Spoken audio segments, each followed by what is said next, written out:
Europe ട്രിപ്പിനെ കുറിച്ച് discuss ചെയ്യണം, mainly വിസയെ കുറിച്ച്. യൂറോപ്പ് വിസ എന്ന് പറഞ്ഞാൽ നമ്മൾ ട്രാവൽ ചെയ്തുകൊണ്ട് നമ്മളിപ്പോ അതിനെക്കുറിച്ച് കുറച്ചുകൂടെ നമുക്ക് പറയാൻ പറ്റുന്നുണ്ട്.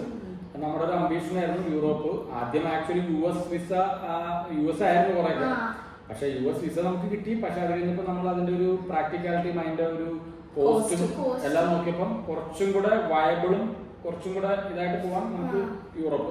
അതിന് പിന്നെ നമ്മുടെ ഫസ്റ്റ് കൺട്രി എന്ന് പറയുന്നത് ജോർജിയ ആയിരുന്നു. അത് വിസയൊന്നും ആവശ്യമില്ലാത്തതുകൊണ്ട് നമുക്ക് ഈസി ആയിട്ട് പോകാൻ പറ്റി. അതാണ് നമ്മുടെ ഫസ്റ്റ് ഒരു ഫോറിൻ എക്സ്പീരിയൻസ് എന്ന് പറയാൻ മീൻസ് അതായത് ഒരു ട്രാവൽ എക്സ്പീരിയൻസ് എന്ന് പറയാനായിട്ട് ജോർജിയ.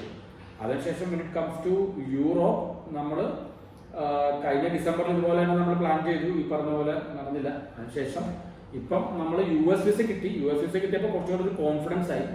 അപ്പൊ എന്നാൽ പിന്നെ നമുക്ക് പതിയെ യൂറോപ്പ് വിസയ്ക്ക് ഒന്ന് അപ്ലൈ ചെയ്താലോ എന്ന് വിചാരിച്ചു. അങ്ങനെ നമ്മൾ യൂറോപ്പ് വിസയ്ക്ക് അപ്ലൈ ചെയ്യാനായിട്ട് സ്റ്റാർട്ട് ചെയ്തു. നമ്മൾ ഡിസംബർ 23 ആണ് നമ്മൾ ട്രാവൽ ഉദ്ദേശിക്കുന്ന കാര്യം. നമ്മുടെ കമ്പനിയിൽ നിന്ന് കുറച്ച് ഇതൊക്കെ ഉണ്ടായിരുന്നു, അതുകൊണ്ടാണ് അങ്ങനെ ആ ഡേറ്റിലേക്ക് വരാൻ കാര്യം. സോ ഒക്ടോബർ 9 ആണ് അപ്ലൈ ചെയ്തത്. സെപ്റ്റംബർ 9 അപ്ലൈ ചെയ്തു. സെപ്റ്റംബർ 9 അപ്ലൈ ചെയ്തെന്ന് പറഞ്ഞാൽ ആദ്യം നമ്മൾ പിന്നെ പോകാൻ ഉദ്ദേശിക്കുന്ന രാജ്യം ഏതാണ്?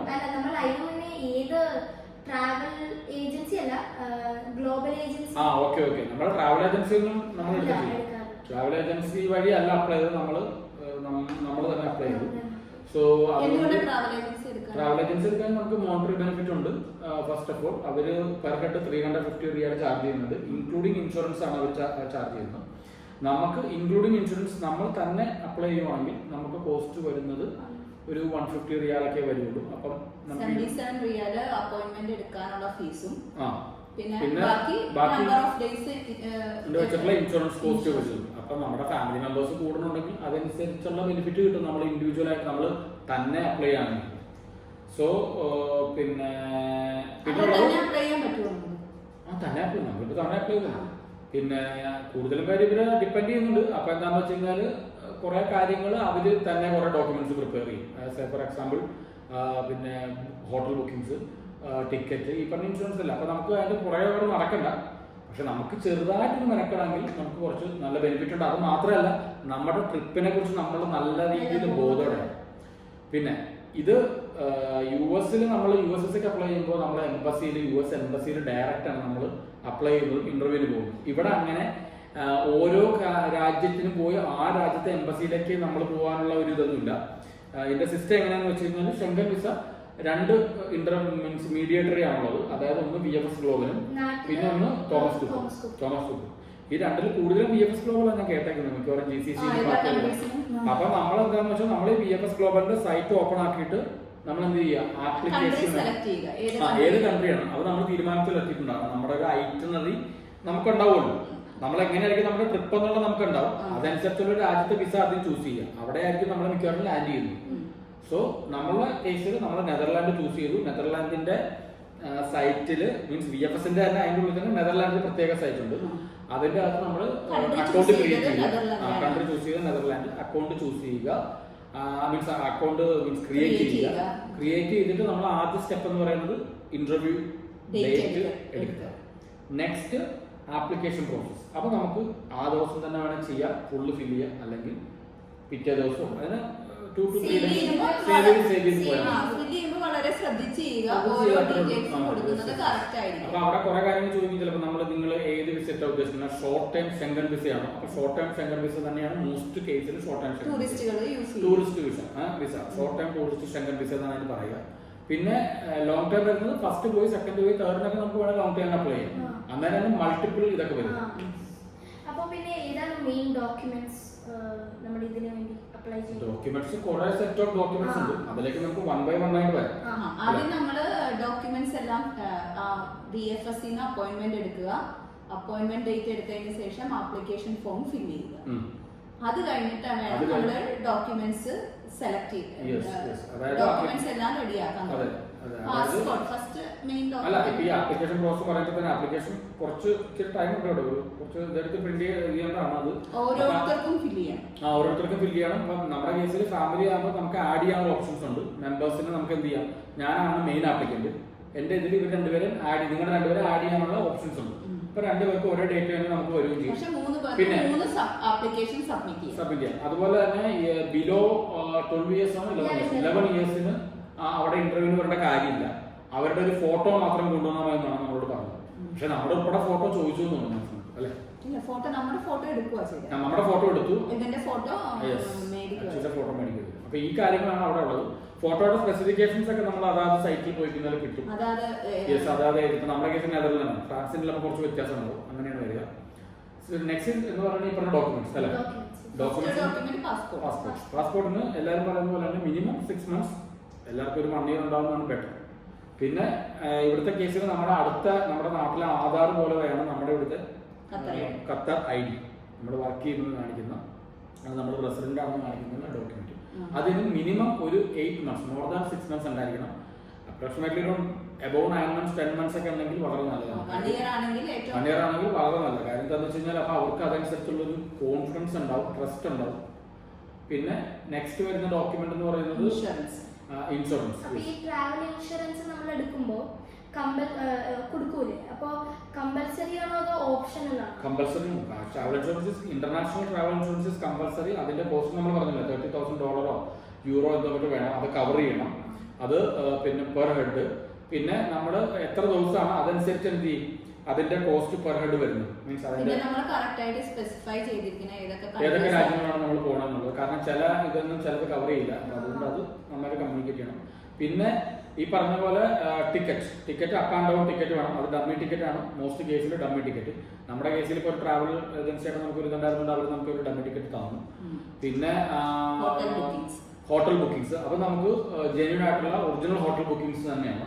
കാരണം അതിന്റെ കേസിൽ റീഫണ്ട് നമുക്ക് മീൻസ് അതായത് നമുക്കത് എന്ത് ചെയ്യാം, ക്യാൻസൽ ചെയ്യാം. ഫ്രീ ക്യാൻസലേഷൻ ആണ്. അപ് ടു 48 hours അല്ലെങ്കിൽ up to 24 hours all case. അത് booking.com വഴി നമുക്ക് ക്രെഡിറ്റ് കാർഡ് ഉപയോഗിച്ചോ ഡെബിറ്റ് കാർഡ് ഉപയോഗിച്ചോ ഒക്കെ ചെയ്യാം. അപ്പൊ അതുകൊണ്ട്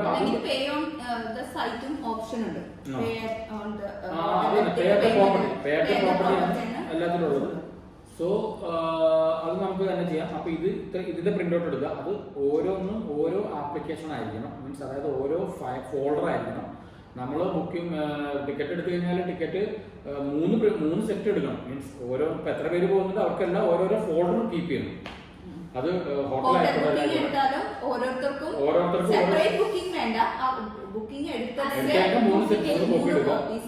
അത് സെപ്പറേറ്റ് ഫയൽ നമ്മളെല്ലാം കൂടെ ഒരുമിച്ച് കൊണ്ടുപോയി അവരത് പിന്നെ നമ്മളോട് പിന്നെ രണ്ടാമത്തെ സെഗ്രിഗേറ്റ് ചെയ്യാൻ പറ്റും. സോ അതുകൊണ്ട് 3 ഫോൾഡർ കീപ്പ് ചെയ്യുക. അതുപോലെ തന്നെ പിന്നെ ticket, hotel, bank statement 6 months bank statement വേണം. അത് വിത്ത് ബാങ്കിന്റെ സ്റ്റാമ്പ് ഉള്ളതാണ്, നോട്ട് ഓൺലൈൻ സ്റ്റേറ്റ്മെന്റ്. നമ്മൾ ബാങ്കിൽ പോയിട്ട് അതിനൊരു പേയ്മെന്റ് ഉണ്ടാവും. അപ്പൊ അത് നമ്മൾ പോകുന്നതിന്റെ ഒരാഴ്ച മുന്നേക്ക് എടുത്താൽ മതി. അപ്പം അതിൻ്റെ അകത്ത് പെട്ടെന്ന് കൊണ്ടുപോയി കുറച്ച് പൈസ ഒന്നും ഇടാൻ നിൽക്കേണ്ട കാര്യമില്ല. ബിക്കോസ് അതൊക്കെ അവർക്ക് നോട്ട് ചെയ്യാൻ പറ്റും.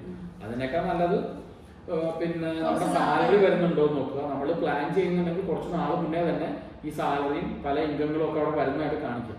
പിന്നെ ഒന്നും പറ്റുന്നില്ലെങ്കിൽ ഈ പറഞ്ഞ കുറച്ച് പൈസ കൊണ്ട് ഇടാം. അതുകൊണ്ട് വേറെ ഓപ്ഷൻ ഇല്ല. അങ്ങനെ ഇപ്പൊ നമ്മളിപ്പോ ഒരു 10 days പ്ലാൻ ആണ് അല്ലെങ്കിൽ 2 weeks പ്ലാൻ ആണെന്നുണ്ടെങ്കിൽ നമുക്കൊരു ആവറേജ് കോസ്റ്റ് നമുക്ക് അറിയാൻ പറ്റും. അവിടുത്തെ ഹോട്ടലിന്റെ പൈസ ചെലവ് എന്തായിരിക്കും, അവിടുത്തെ ഫുഡ് എക്സ്പെൻസ് എന്തായിരിക്കും, ഇതെല്ലാം വെച്ചിട്ടുള്ള തിരിച്ചു വരാനൊക്കെ ഉള്ള കുറച്ച് പ്ലസ് എക്സ്ട്രാ ഒരു എമൗണ്ട് അവിടെ കീപ്പ് ചെയ്യണം. ഒരു റീസണബിൾ എമൗണ്ട് ഉണ്ടായിരിക്കണം എന്തായാലും. പിന്നെ ഐറ്റ്നറി നല്ല രീതിയിൽ ഫോക്കസ് ചെയ്ത് നല്ല രീതിയിൽ ഒരു ഐറ്റ്നറി പ്രിപ്പയർ ചെയ്യുക. ഐറ്റ്നറിയിൽ നമ്മൾ കുറേയൊക്കെ അത് ഫോളോ ചെയ്യാൻ ശ്രമിക്കുക. മീൻസ് അതായത് നമ്മൾ പോകുന്ന രാജ്യം, ലാൻഡ് ചെയ്യുന്ന രാജ്യത്ത് നിന്ന് അവിടെ നമ്മളുള്ള അട്രാക്ഷൻസും മറ്റു കാര്യങ്ങളൊക്കെ ഒരു കോപ്പി എല്ലാവരുടെയും കയ്യിൽ കോപ്പി എടുക്കുന്നതിനൊക്കെ നല്ല നമുക്ക് കുറച്ചൊരു റിലേറ്റ് ചെയ്യാൻ പറ്റുന്ന അത് വെച്ചിട്ട് നമുക്ക് ചെയ്യാം. പിന്നെ രണ്ടാമത്തെ കാര്യം, വിസ കിട്ടിക്കഴിഞ്ഞാൽ ഈ ഐറ്റനറി പക്ക അത് തന്നെ ഫോളോ ചെയ്യണമെന്ന് യാതൊരു നിർബന്ധമില്ല. എൻട്രി ഓഫ് കൺട്രി ഇപ്പൊ വിസ അലോ ചെയ്ത് കഴിഞ്ഞാൽ ആ എൻട്രി ഓഫ് കൺട്രി നമ്മളത് കറക്റ്റ് ആയിട്ട് നമുക്ക് ആ വിസ കിട്ടുന്ന സമയത്ത് അവിടെ ചോദിച്ചാൽ മതി. അവിടെ ചോദിച്ചു കഴിഞ്ഞാൽ നമുക്ക് ഡൗട്ട്സ് ഉണ്ടെങ്കിൽ അവർ അങ്ങനെ ക്ലിയർ ചെയ്യും. നമുക്ക് ഈ രാജ്യത്ത് നിന്ന് തന്നെ നമുക്ക് വരണോ, തിരിച്ചു വരുമ്പോൾ നമ്മൾ വിസയിൽ കൊടുത്തത് ഇങ്ങനെ, നമ്മൾ ആപ്ലിക്കേഷൻ കൊടുത്തപ്പോൾ ഐറ്റനറിൽ ഇങ്ങനെയാണ് എന്ന് വെച്ചാൽ അവർ പറഞ്ഞുതരും. നമ്മുടെ കേസ് പറയുകയാണെങ്കിൽ നമ്മൾ നെതർലാൻഡ്സിൽ ലാൻഡ് ചെയ്ത് ഫ്രാൻസിൽ നിന്ന് തിരിച്ചു വരുമെന്നാണ് നമ്മൾ കൊടുത്തത്. പക്ഷെ നമ്മൾ നെതർലാൻഡിൽ അവിടെ ലാൻഡ് ചെയ്തു, നമ്മുടെ പോയിന്റ് ഓഫ് എൻട്രി അവിടെയായിരുന്നു. തിരിച്ചു വന്ന് നമ്മൾ ബ്രസൽസിൽ നിന്ന് പ്രശ്നമില്ല. സോ പോയിന്റ് ഓഫ് എൻട്രി ആണ് മോസ്റ്റ് ഇമ്പോർട്ടൻറ്റ്. നമ്മളിപ്പോൾ ഐറ്റിനറി ചെയ്യുമ്പോൾ നമുക്ക് തന്നെ ചെയ്യാം അതോ ഒഫീഷ്യലായിട്ട്? ഇല്ല, നമുക്ക് തന്നെ ചെയ്യാവുന്നതല്ല. ചുമ്മാ ഒരു എക്സൽ ഒരു എക്സൽ പ്രിപ്പയർ ചെയ്യുക. Day 1, Day 2, Day 3 എന്ന് പറഞ്ഞിട്ട് കൊടുക്കുക. അതിൽ ഇന്ന സമയത്ത് പോയി ഇത്ര സമയത്ത് നമ്മൾ ഡേ ഫോർ എക്സാമ്പിൾ ഒരു വാക്കിംഗ് ടൂർ ഇത്ര, അല്ലെങ്കിൽ നമ്മൾ അട്രാക്ഷൻസിൽ പോകുന്നു. അതുപോലെയാണ് നമ്മൾ അട്രാക്ഷൻസ് ബുക്ക് ചെയ്യുന്നത് നല്ലതാണ്. അട്രാക്ഷൻസ് നമ്മളിപ്പം കുറെ സെറ്റ് ഓഫ് ഡോക്യുമെന്റ്സ് പറഞ്ഞപ്പോൾ അട്രാക്ഷൻസ് അത് Klook.com എടുക്കാം. ക്ലൂക്കിന്റെ ആ ഇതുണ്ട്, ഗെറ്റ് യുവർ ഗൈഡ് ഉണ്ട്. പിന്നെ Booking.com, of course Booking.com ഇഷ്ടംമാതിരി attractions ഉണ്ട്. അപ്പം ഇതിന്റെ അകത്ത് നമുക്ക് എന്ത് ചെയ്യാന്ന് വെച്ച് കഴിഞ്ഞാൽ പേയ്മെന്റ് ചെയ്ത്, പക്ഷെ അവിടെയൊക്കെ ഈ അട്രാക്ഷൻസിൽ മോസ്റ്റ് കേസിൽ പേയ്മെന്റ് നമ്മൾ കൊടുക്കേണ്ടി വരും.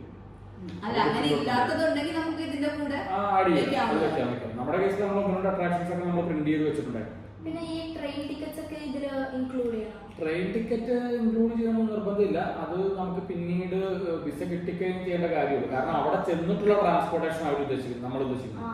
ഇത് മെയിൻ ആയിട്ട് ഉദ്ദേശിക്കുന്നത് ഫ്ലൈറ്റ് ടിക്കറ്റ് ആണ്, അപ്പ് ആൻഡ് ഡൗൺ. അവിടെ ചെന്നിട്ടുള്ള ട്രെയിനൊക്കെ നമുക്ക് അതിന്റെ ആവശ്യമില്ല. അത് നമ്മുടെ കേസിൽ യൂറോ റെയിലാണ് നമ്മൾ എടുത്തത്. അത് ഗ്ലോബൽ പാസ് എടുത്തിട്ടുണ്ട്. അതിനെക്കുറിച്ചൊരു വീഡിയോ നമുക്ക് പിന്നെ ചെയ്യാം. വളരെ വളരെ യൂസ്ഫുൾ ആയി. പിന്നെ ബർത്ത് സർട്ടിഫിക്കറ്റ് വേണം നമുക്ക്. ബർത്ത് സർട്ടിഫിക്കറ്റ് പറഞ്ഞു, ബർത്ത് സർട്ടിഫിക്കറ്റ് പറഞ്ഞു, മാരേജ് സർട്ടിഫിക്കറ്റ് വേണം. സോ നമ്മളിപ്പോ പോയിന്റ് ഔട്ട് ചെയ്യാന്നുണ്ടെങ്കിൽ വൺ മോർ ടൈം പറയണമെങ്കിൽ പാസ്പോർട്ട്, പിന്നെ പാസ്പോർട്ട് അത് more than 6 months validity, QID more than 6 months validity, flight ticket വേണം.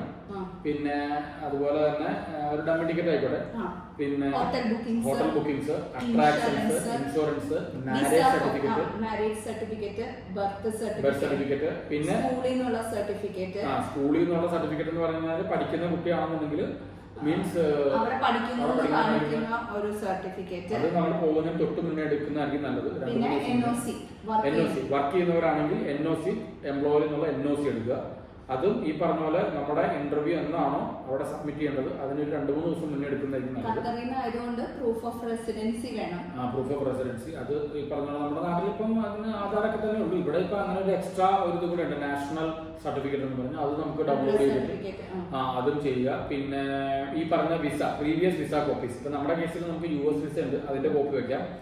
വേറെ ഏതെങ്കിലും രാജ്യങ്ങൾ പോയിട്ടുണ്ടെങ്കിൽ അതിന്റെ വെക്കാം. അത് നമ്മൾ ജോർജിയ വെച്ചു, അതും അതിന്റെ ഒരു സെറ്റ് ഓഫ് കോപ്പീസ് എല്ലാം. ബാങ്ക് സ്റ്റേറ്റ്മെന്റ് 2 പേര് വർക്കിംഗ് ആണ്, 2 പേരുടെ ബാങ്ക് സ്റ്റേറ്റ്മെന്റ് വയ്ക്കും. ഇത്രയും ഡോക്യുമെന്റ്സ് ആണ് നമ്മൾ അവിടെ സബ്മിറ്റ് ചെയ്തത്. പിന്നെ അത് കഴിഞ്ഞിട്ട് ഓൺ ദ ഡേ ഓഫ് പിന്നെ അല്ല അതാണ് ഇത്രയും ഡോക്യുമെന്റ്സ് നമ്മൾ കളക്ട് ചെയ്തു. നമ്മുടെ ഇന്റർവ്യൂ ഇൻഡിവിജ്വൽ കോപ്പി ആയിട്ട് കീപ്പ് ചെയ്ത് നമ്മൾ പിന്നെ ഈ പറഞ്ഞ September 18 നമ്മൾ ഇത് സബ്മിറ്റ് ചെയ്യുന്നു. അത് കഴിഞ്ഞപ്പോ ഇവിടുത്തെ കേസിൽ ഇവിടെ പാർക്കിംഗ് ഒക്കെ നമ്മളൊന്ന് ചെറിയതായിട്ട് ശ്രദ്ധിക്കണം. അപ്പൊ നേരത്തെ എത്തുക. പിന്നെ ഉള്ള കാര്യം എന്താന്ന് വെച്ച് കഴിഞ്ഞാൽ അവിടെ തന്നെ അവർ ബയോമെട്രിക് ഒക്കെ എടുക്കുന്നുണ്ട്. എല്ലാം ഇപ്പൊ ഡോക്യുമെന്റ് സബ്മിഷൻ മാത്രമേ നേരത്തെ ഡോക്യുമെന്റ് സബ്മിഷൻ മാത്രമേ ഉള്ളൂ. പിന്നെ എന്താണെന്ന് വെച്ചാൽ അവിടെ ബയോമെട്രിക് എടുക്കും. കിട്ടിയാലും കിട്ടിയതിലൊക്കെ എല്ലാവരും ബയോമെട്രിക് എടുക്കുന്നുണ്ട്. ഫോട്ടോസ് എടുക്കും. നമ്മൾ പറഞ്ഞല്ലോ. പിന്നെ അത് കൂടാതെ അവിടെ എല്ലാ കാര്യം അവിടെ നമ്മൾ ഇതെല്ലാം ഡോക്യുമെന്റ്സും കൊടുത്തു കഴിഞ്ഞാൽ വിസ കിട്ടൂല എന്നുള്ളതല്ല, വിസയുടെ ഫീസ് അവിടെ കൊടുക്കണം. അത് ഈ പറഞ്ഞ ഇതിലൊന്നും വരാത്തൊരു ഫീസാണ്. അത് പെർ ഹെഡ് നമുക്ക് 472 റിയാലാണ് കേട്ടോ. പിന്നെ ബിലോ 11 289. സോ ടോട്ടൽ നമുക്ക് ഏതാണ്ട് 1200 റിയാലിനടുത്ത് നമുക്ക് എന്ത് വരും. എല്ലാം കഴിഞ്ഞിട്ടാണ് അവർ ചെയ്യുന്നത്. നമ്മുടെ ഡോക്യുമെന്റ്സ് എല്ലാം പക്ക ഓക്കെ ആണെന്നുണ്ടെങ്കിൽ ഈ പറഞ്ഞ പേയ്മെന്റ് ഓഫ് വിസ ഫീസാണ്. അത് നമുക്ക് വിസ കിട്ടിയാലും കിട്ടിയില്ലെങ്കിൽ ഇത് കൊടുക്കണം. നമുക്ക് ഇനി അത് കഴിയുമ്പോൾ നമുക്ക് വിസ കിട്ടിയില്ലെങ്കിൽ ഈ ഫണ്ടൊന്നും റീഫണ്ട് ചെയ്യും, പൈസ റീഫണ്ട് ചെയ്യില്ല. സോ ഈ ഇതും കൂടെ കൊടുക്കുക എന്നുള്ളതാണ് അവിടുത്തെ ലാസ്റ്റ് സ്റ്റെപ്പ് എന്ന് പറയുന്നത്. തിരിച്ചത് ചെയ്യുമ്പോൾ നമുക്ക് ഈ പറഞ്ഞ ഇതിൻ്റെ അകത്ത് ഒരു റെസിപ്റ്റ് ഉണ്ടാവും. അപ്പം തിരിച്ച് നമുക്ക് അവർ പറയും വിത്തിൻ 2 weeks 3 weeks ടൈമിൽ നമുക്ക് നോട്ടിഫിക്കേഷൻ വരും. എടുത്ത് ബിക്കോസ് അവിടെ ഒരു ടെക്നിക്കൽ ഇഷ്യൂസ് എന്തോ ഉണ്ടായിരുന്നു നെതർലാൻഡിന്റെ. പിന്നെ ഒരു കാര്യം കൂടെ പറയാം. ഇപ്പൊ നമ്മള് ഇപ്പം ഈ അപ്രൂവൽ റേറ്റ് എടുക്കുമ്പോൾ സത്യം പറഞ്ഞാൽ നെതർലാൻഡ് വിസ ഇപ്പൊ ആക്ച്വലി റിജക്ഷൻ റേറ്റ് കൂടുതലാണ്.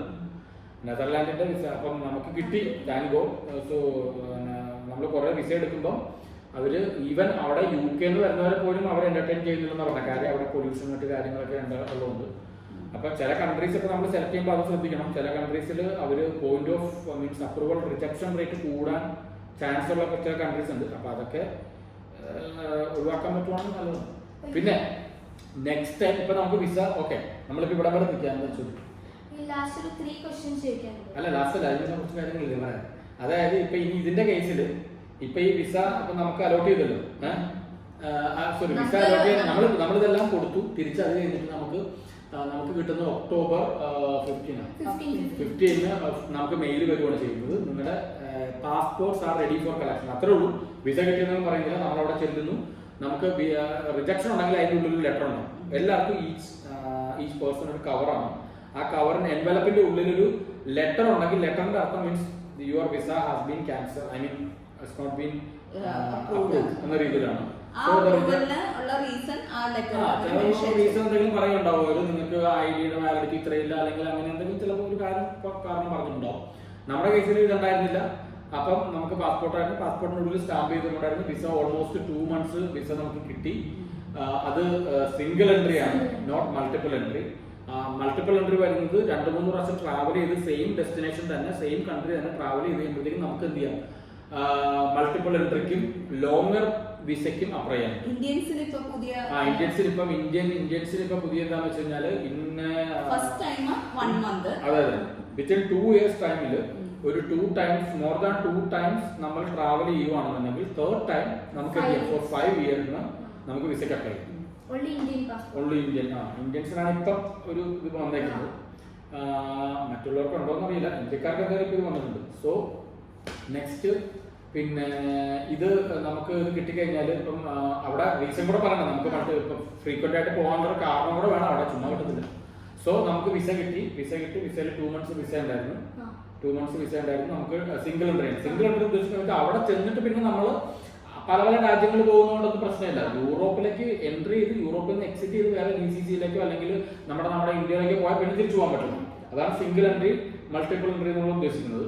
UCCയിൽ വേറെ സോറി പിന്നെ ഷെങ്കൻ കൺട്രീസിൽ എന്ത് ചെയ്യാം, ഏത് കൺട്രി വേണമെങ്കിലും നമുക്ക് ഇല്ല മിക്കവാറും കേസിലൊന്നും അവിടെ അങ്ങനെ ഒരു ചെക്കിംഗ് ഇല്ല ഒരിടത്ത് ഒരു ചെക്കിംഗ് അങ്ങനെയൊന്നുമില്ല. നമ്മൾ ആംസ്റ്റർഡാമിൽ അങ്ങോട്ട് ബ്രസൽസിലേക്ക് പോയി, ബ്രസൽസിൽ നിന്ന് അടുത്ത് ഫ്രാൻസിസ് അങ്ങനെ എല്ലായിടത്തും പോകുന്ന ഒരിടത്ത് ഒരു ചെക്കിംഗ് ഉണ്ടായില്ല. ചെക്ക് ചെയ്യാൻ വേണമെങ്കിൽ ഈവൻ ട്രെയിനിലൊക്കെ ചെക്ക് ചെയ്യാം. സോ ഇതാണ് നമ്മുടെ ഒരു എന്താ പറയാ വിസ പ്രോസസ് എന്ന് പറയുന്നത്. സോ ഇനി നെക്സ്റ്റ് ടൈം അപ്ലൈ ചെയ്യുമ്പോൾ നമ്മൾ ഈ നെതർലാൻഡിൽ തന്നെ അപ്ലൈ ചെയ്യുകയാണെങ്കിൽ നമുക്ക് ഇനി ലോങ്ങർ ഡ്യൂറേഷൻ കിട്ടാനുള്ള ചാൻസ് കൂടുതലാണ്. 1 year വരെയൊക്കെ കിട്ടാം. അത് മൾട്ടിപ്പിൾ എൻട്രിക്ക് ഡിപ്പെൻസ് ആണ്. അപ്പൊ മൾട്ടിപ്പിൾ എൻട്രിക്ക് കിട്ടണമെന്നുണ്ടെങ്കിൽ അവിടെ ഒരു റീസൺ കൂടെ പറയണം. നമുക്ക് എന്തെങ്കിലും ഒരു കാരണം ഉണ്ടല്ലേ, നമ്മളൊരു യൂട്യൂബറോ അല്ലെങ്കിൽ അങ്ങനെ എന്തെങ്കിലുമൊക്കെ പറഞ്ഞ ഒരു റീസൺ കൊടുത്തു കഴിഞ്ഞാൽ ചിലപ്പോൾ കിട്ടാം. ഇനിയിപ്പോ നമുക്ക് ആ ലാസ്റ്റ് 3 ക്വസ്റ്റ്യൻസിലേക്ക് കിടക്കാം. ഇപ്പൊ ഇത് ജസ്റ്റ് ഒരു കോമൺ ക്വസ്റ്റ്യൻ പോലെയാണ്. നമ്മുടെ ഇപ്പൊ വിസ റിജക്ട് ആയി കഴിഞ്ഞാൽ നമുക്ക് റീഫണ്ട് ഇല്ല ഒരിക്കലും ഇല്ല. നേരത്തെ നമ്മൾ പറഞ്ഞല്ലോ, അതായത് ഈ വിസ ഫീസ് എന്ന് പറയുന്നത് വലിയൊരു എമൗണ്ട് കൊടുക്കുന്നത് റിജക്ട് ആയാലും അപ്രൂവ് ആയാലും ഒന്നും അത് റീഫണ്ട് ഇല്ല. അത് നമ്മുടെ വിസ ഫീസ് കൊടുത്തേ പറ്റും. ഇപ്പൊ റിജക്ഷൻ കഴിഞ്ഞിട്ട് ഇമ്മീഡിയറ്റ്ലി ആയിട്ട് നമ്മൾ റീഅപ്ലൈ ചെയ്യണോ അതോ കുറച്ചു നേരം വെയിറ്റ് ചെയ്തിട്ട് പിന്നെ? അല്ല, അവിടെ റിജക്ഷൻ എന്താണ് റീസൺ നമ്മൾ ആദ്യം അറിയണം. എന്തുകൊണ്ട് റിജക്ട് ചെയ്തു, നമുക്ക് അപ്പീലിന് പോകാനുള്ള ചാൻസ് ഉണ്ട്. അപ്പീലിന് പോകുന്നറിയില്ല അത്. പിന്നെ അതിനൊക്കെ നല്ല എന്താണ് റിജക്ഷൻ റീസൺ എന്ന് പറഞ്ഞത്, ആ റീസൺ നമ്മൾ എന്ത് ചെയ്യാം, അതിന് ഫുൾഫിൽ ചെയ്യുക. ആ റീസൺ മാറ്റി നമ്മളത് ചെയ്യും. പിന്നെ നമ്മൾ ഈ പർപ്പസ് ഓഫ് വിസിറ്റിൽ നമ്മൾ എഴുതുമ്പോൾ എന്താണ് എക്സാക്ട്ലി ആയിട്ട് നമ്മൾ പർപ്പസ് ഓഫ് വിസിറ്റ് നമ്മുടെ ടൂറിസ്റ്റ് ആണ്. അതായത് ഷോർട്ട് ടൈം ടൂറിസ്റ്റ് വിസ എന്ന രീതിയിൽ നമുക്ക് തരുന്നത് ഷോർട്ട് ടൈം ടൂറിസ്റ്റ് വിസയാണ്. പിന്നെ അത് കഴിഞ്ഞിട്ട് നെക്സ്റ്റ് ടൈം ഇപ്പൊ ഞാൻ പറഞ്ഞ ഒരു 2 പ്രാവശ്യം പോയി കഴിയുമ്പോൾ നമുക്ക് എന്തിനാ ഇതിന് അപ്ലൈ ചെയ്യാൻ പറ്റും. പിന്നെ ഇനി നമുക്ക് ചെയ്യേണ്ടത് ഡീറ്റെയിൽ ആയിട്ടുള്ള ഓരോ കൺട്രിയുടെ നമ്മൾ പോയിട്ടുള്ള ഒരു എക്സ്പീരിയൻസ് ഉണ്ട്. അതാ ഞാൻ പറഞ്ഞ അതിൻ്റെ അകത്ത് കുറെ കാര്യങ്ങൾ ഉണ്ട്. ഇപ്പൊ ഈ ഈവൻ നമ്മുടെ mode of transportation once you arrive in Europe, നമ്മുടെ mode of transportation rent car എടുക്കണം അതോ അവിടുന്ന് പിന്നെ ഏജൻസി ഒന്നും എടുത്തില്ല. ഇല്ല നമ്മളെ ഫുൾ ട്രിപ്പ് നമ്മൾ തന്നെ ഡിസൈൻ ചെയ്തതാണ്. നമുക്ക് എനിക്കൊരു എൻ്റെ കമ്പനിയിൽ ചെറിയൊരു അസിസ്റ്റൻസ് ഉണ്ടായിരുന്നു. അത് ഓക്കെ, അതൊരു വേറൊരു ബെനിഫിറ്റ് ആണ്. ബട്ട് അതർവൈസ് നമ്മൾ ഒരാളുടെ ഒരു തേർഡ് പാർട്ടിയുടെ ഒരു ഹെൽപ്പ് നമ്മൾ എടുത്തിട്ടില്ല. നമ്മൾ തന്നെ ഡിസൈൻ ചെയ്ത് നമ്മൾ പോയതാണ്. ഒരു പരീക്ഷണം പോലെയായിരുന്നു, പക്ഷെ എന്തായാലും സക്സസ് ആയി. സോ അത് ഈ ഫെസ്റ്റീവ് സീസൺ കൂടെ ആയതുകൊണ്ട് കുറേ കൂടെ നല്ലൊരു കളറായിരുന്നു ആക്ച്വലി. പക്ഷെ ഡിസംബർ ആയതുകൊണ്ട് പല തണുപ്പും മലയിലൊക്കെ ഉണ്ടാവുമെന്ന് വിചാരിച്ചു, പക്ഷെ എനിക്കൊരു പ്രശ്നം ഉണ്ടായിരുന്നില്ല. പിന്നെ നമ്മൾ ഈ അപ്പോയിന്റ്മെന്റിന് പോകുമ്പോൾ നമ്മൾ കാഷ്വൽ ആയിട്ടാണോ അതോ ഫോർമൽ ആയിട്ട്? ഇവിടെ appointment you can wear whatever you want, T-shirt or shirt, no problem. Because when it comes to US visa, mostly people wear like what you call the casual, the formal dresses. But here it doesn't matter because we are not approaching any embassy people here. Only VFS Global, they are the. അപ്പോൾ നമ്മുടെ visa collection approve ആയി. ഇനിയിപ്പോൾ കളക്ഷനിന് വേണ്ടി നമ്മൾ അവിടെ പോകുമ്പോൾ അവര് passport collection പോകുമ്പോൾ അവരിങ്ങനെ കൊറിയർ ആയിട്ട് ഇങ്ങോട്ട് അയച്ചോ അതോ നമ്മൾ തന്നെ പിക്കപ്പ്? അല്ല, മിക്കവാറും ദിവസം നമ്മൾ പോയി കളക്ട് ചെയ്യണം. അതിപ്പം ഇവിടെ VFSന്റെ ഖത്തറിലൊരു ഓഫീസുള്ളതെന്ന് എനിക്ക് തോന്നുന്നു. ഈ പറഞ്ഞ ഈ ഓൾഡ് എയർപോർട്ടിന്റെ അടുത്തുള്ളത്, അവിടെ തന്നെ പോയി നമ്മൾ കളക്ട് ചെയ്യണം. ഇപ്പൊ നമ്മളെല്ലാം കറക്റ്റ് ഒറിജിനൽ ഡോക്യുമെന്റ്സ് തന്നെ കൊണ്ടുപോകണം നമ്മൾ ഈ അപ്പോയിന്റ്മെന്റിന് പോകുമ്പോൾ?